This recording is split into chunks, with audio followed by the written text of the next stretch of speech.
Be me, 23 years old, single for exactly 6 weeks. Not by choice. My ex of 2 years dumped me the week before Thanksgiving, said she needed space, said she needed to find herself, said a lot of things that translated to, she was already talking to someone else. I knew it, everyone knew it. She just hadn't admitted it yet. Here's the part that made it worse. Her family and my family had been doing joint Thanksgiving for 3 years running. 3 years of tradition, 3 years of her mom bringing that sweet potato casserole, 3 years of our dads arguing about football in the living room. And now, 6 weeks after the breakup, my mom calls me. She says the dinner is still happening.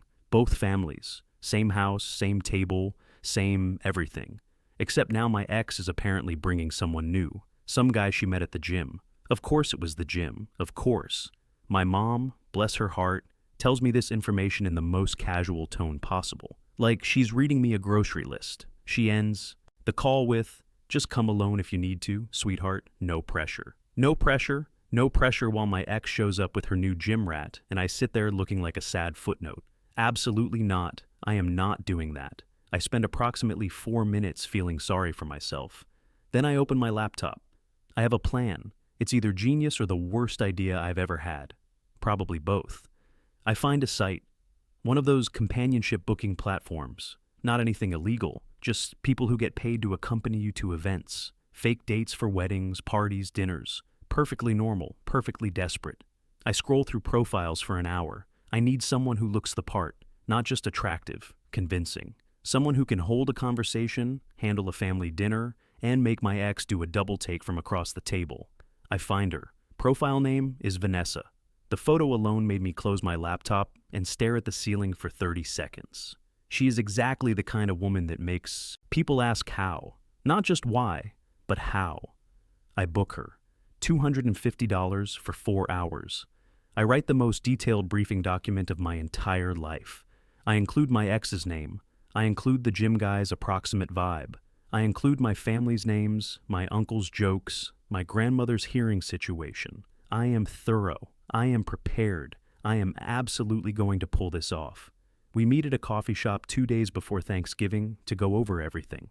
Vanessa shows up and somehow looks even better in person. This is unfair. This is genuinely unfair. She reads my briefing document while sipping her latte. She doesn't laugh at it. She takes notes. Actual notes. In a little notebook she pulls from her bag. She asks smart questions. How long were you together? What did she say when she broke up with you? What does your mom think of her? What do you actually want out of this dinner? I tell her the truth. I want to walk in looking like I upgraded. I want my ex to spend the entire meal wondering what she gave up. I want to feel like I won something. Vanessa nods slowly. She says, "I can do that." Simple as that. I can do that. Thanksgiving morning arrives. I pick Vanessa up from her apartment. She opens the door in this deep burgundy dress that should be illegal at a family dinner. My brain briefly stops functioning. She smiles and says, "Too much?" I say, "Perfect." We drive to my parents' house. I give her the final rundown in the car. She squeezes my hand once and says, "Relax, I've done harder jobs than this." I believe her completely. We walk in. My mom opens the door. Her eyes go wide, not in a bad way, in the way that means she was not expecting this. She hugs Vanessa like she's known her for years. My dad shakes her hand and immediately offers her a drink. My uncle does a double take from the couch. First point to me. The other family arrives 20 minutes later. My ex walks in first. She looks good. I'll give her that. She looks good. But then Vanessa is standing next to me with her hand on my arm, and my ex's expression does something complicated, something I will replay in my head for months. The gym guy comes in behind her. He's tall. Of course he's tall. He's got that easy confidence of someone who has never had a bad photo taken. He introduces himself to the room. Everyone is polite. Everyone is fine. And then her mom walks in.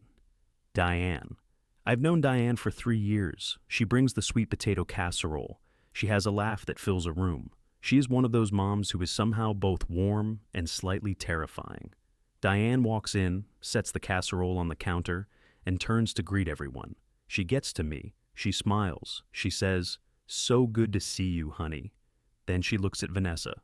Her smile stays exactly the same, but something behind her eyes shifts. I notice it. I file it away. I don't know what it means yet.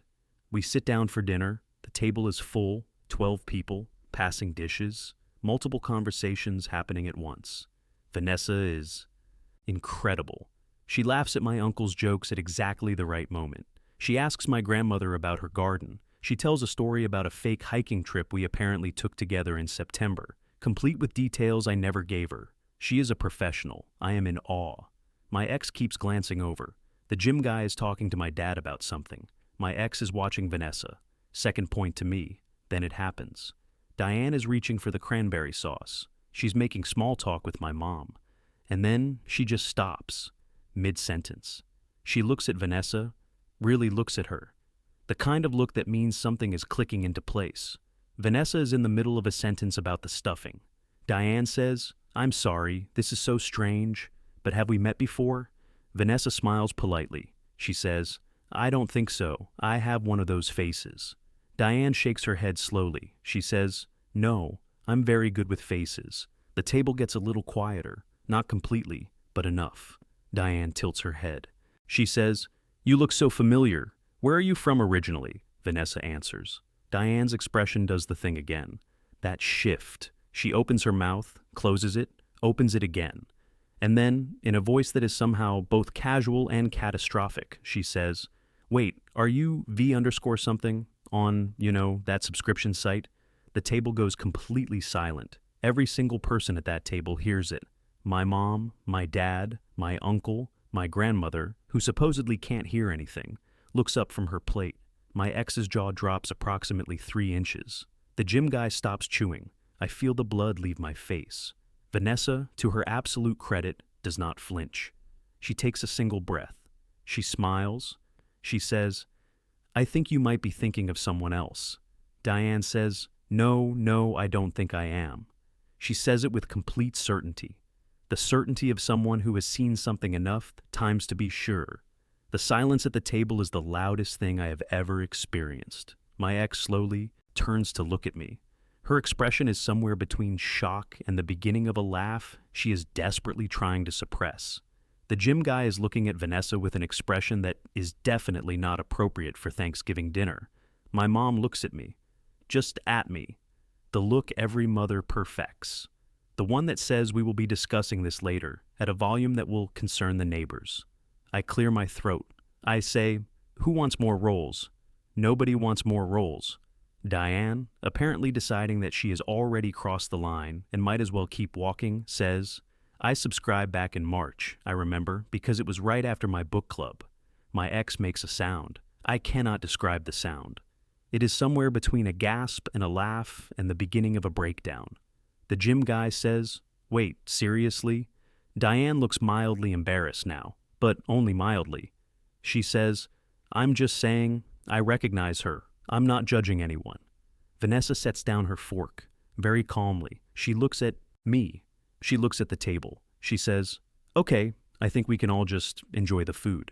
She says it with such complete composure that for a moment, the table actually considers it. Then my uncle, who has been silent this entire time, says, "So, how does that website work exactly?" My aunt hits him on the arm. My grandmother says, "What website? Speak up." My dad stands up and says he's going to check on the turkey. There is no turkey left to check on. We all know this. He just needs to leave the room. I completely understand. My ex leans over to me. She speaks quietly enough that only I can hear. She says, "You hired her, didn't you? It is not a question." I say nothing. She says, "You actually hired someone to make me jealous." I say, "I don't know what you're talking about." She says, "Oh my God." But here is the thing. Here is the part I did not expect. She is smiling, not a mean smile, not a gotcha smile, something more complicated than that. She leans back. She looks at Vanessa. She looks at me. She says, honestly, she's incredible, good choice. The gym guy looks at my ex. He says, "What?" She waves her hand and says, "Nothing, never mind." But the damage is done. Because now he's looking at my ex with a question in his eyes. And my ex is looking at me with something that might be respect, or nostalgia, or something she's going to think about later when she's alone. Diane has moved on. She's now talking to my mom about the casserole recipe. Like, she didn't just detonate a bomb in the middle of Thanksgiving dinner. Like, this is a completely normal thing that happened.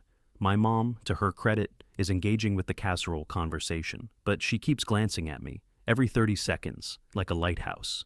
Vanessa leans close to me. She says quietly, "For the record, Diane has been a subscriber since March. She tips well." I choke on my water. Vanessa pats my back helpfully. The rest of dinner passes. It passes the way a car accident passes.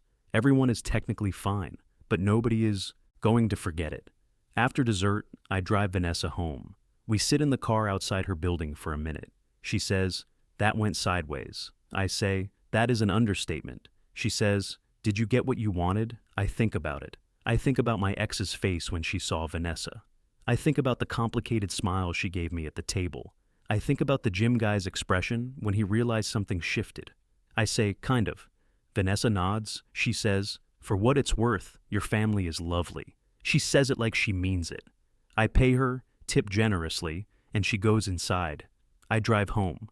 My phone buzzes before I even get out of the car. It's my ex.